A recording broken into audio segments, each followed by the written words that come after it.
పిత పుత్ర పవిత్రాత్మ నామమున ఆమేన్. ఈరోజు ఆగస్టు 6వ తారీఖు. లూకా సువార్త 9వ అధ్యాయము 28వ వచనము నుండి 36వ వచనం వరకు.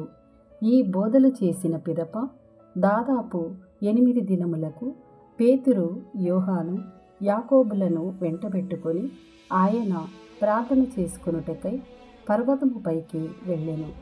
ఆయన ప్రార్థన చేసుకొనుచుండగా యేసు ముఖరూపము మార్పు చెందెను. ఆయన వస్త్రములు తెల్లగా ప్రకాశించెను. అప్పుడు 2 పురుషులు ఆయనతో సంభాషించుచుండిరి. వారు మోషే, ఏలియా అనువారు.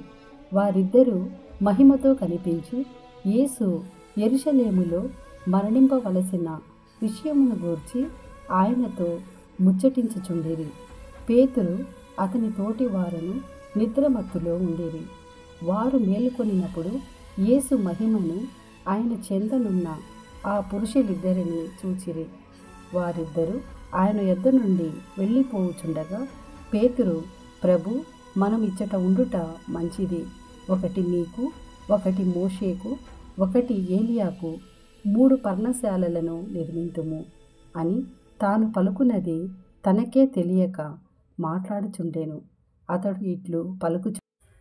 పిత పుత్ర పవిత్రాత్మ నామమున ఆమేన్. ప్రభువా, ఈ వాక్యాన్ని వింటున్న ప్రతి కుటుంబాన్ని ఆశీర్వదించండి. ఈ వాక్య పఠనము ప్రతి ఇంట సుగంధ పరిమళాలు వెదజల్ల చేయండి. మీ వాక్య పరిచర్య చేయుచున్న ప్రతి ఒక్కరిని దర్శించండి, ఆశీర్వదించండి, ముందుకు నడిపించండి. వాక్య ధ్యానాంశము ద్వారా బాధలతో, వ్యాధులతో, సమస్యలతో, నిందలతో, అవమానములతో ఉన్నారు. వారినందరినీ దర్శించమని యేసు నామములో అడిగి వేడుకుంటున్నాం తండ్రి. ఆమేన్.